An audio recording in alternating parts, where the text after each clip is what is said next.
Good morning everyone. আজকে Sunday. যাই হোক, আজকে আমি একটু সকাল সকাল উঠে পড়েছি। তাই ভাবলাম কি না, প্রতিটা সানডে তো ব্রেকফাস্ট স্কিপই হয়ে যায়, আজকে স্কিপ না করে আজকে একটু কিছু খেয়ে নেওয়া যাক। তো সেই কারণে ভাবলাম চলো আজকে একটু ব্রেকফাস্ট বানিয়ে নিই। আর এই যে যথারীতি যেটা আমার এভরিডে আমি নিই, এই যে আমার মোটামুটি হেলথ ড্রিঙ্ক তৈরি হয়ে গিয়েছে। আমি জলটা গরম করতে অলরেডি বসিয়ে দিয়েছি। আর তার সাথে এই যে গরম হয়ে গেছে আর এটা রেডিও হয়ে গেছে প্রায়। তার সাথে ভাবলাম কি না, কিছু একটু খাওয়া যাক। হ্যাঁ, আমার ফ্রিজেতে দেখলাম ব্রাউন ব্রেড ছিল, তাই ভাবলাম চলো আজকে একটু স্যান্ডউইচ বানিয়ে নেওয়া যাক। আর আমি যেভাবে স্যান্ডউইচ বানাই সেটা হচ্ছে, আপনারাও নিশ্চয়ই এইভাবেই বানিয়ে থাকবেন।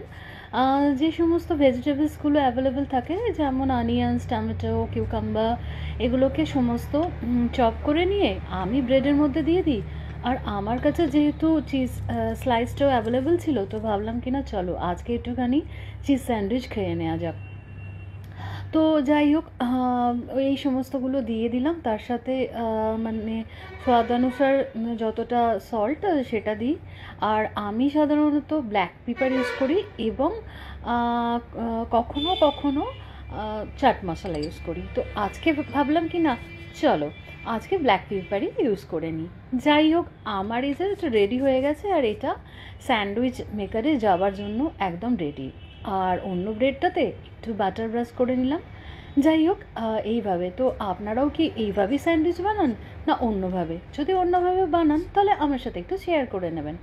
ওকে, এই যে আমার মোটামুটি চলে গেল এটা স্যান্ডউইচ মেকারে। এর মধ্যে আমি, হ্যাঁ এই যে আবার রেডিও হয়ে গিয়েছে। যাই হোক, রেডি হয়ে গেল। আর আমি সাধারণত একটাই মানে দুটো ব্রেড ওই একটাই বানিয়েছিলাম, আর ওয়ান সাফিসিয়েন্ট ফর মি। আর এর মাঝখান থেকে যেহেতু আমি একটুখানি এটাকে ভাগ করে নিলাম, আর ভাবলাম কি না আর তার মধ্যে একটু টমেটোর মনে হবে যেন আমি দুটোই আর কি স্যান্ডউইচ খাচ্ছি। যাই হোক, এই ছিল আমার আজকে সানডে মর্নিং স্টোরি। রেডি আমার একদম ব্রেকফাস্ট। আর পুরো দিনটা আপনারা সবাইকার ভালো যাক, এটাই চাই। ওকে, টাটা, বাই।